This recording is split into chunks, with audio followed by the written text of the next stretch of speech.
Good afternoon friends, সবাই কেমন আছেন? আশা করছি সবাই সুস্থ আছেন, ভালো আছেন। শুভ মহাষষ্ঠীর প্রীতি ও শুভেচ্ছা সকলকে জানাই। চলে এসেছি আজকের আমাদের মেনু নিয়ে। আজকের আমাদের মেনুতে আছে সাদা ভাত, বেগুন ভাজা, কাঁকরোল ভাজা, মাছ ভাজা, ইলিশ মাছের ডিম ভাজা, মাছের মুড়ো দিয়ে ডাল, স্যালাড, কাতলা মাছের কালিয়া, ইলিশ মাছের ভাপা, দই চিকেন,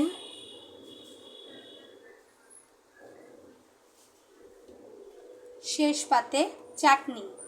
এই আমাদের আজকের মেনু। আপনাদের যদি আমাদের মেনুটা ভালো লাগে তাহলে কমেন্ট বক্সে জানাবেন আর চ্যানেলটিকে সাবস্ক্রাইব আর ফলো করে দেবেন।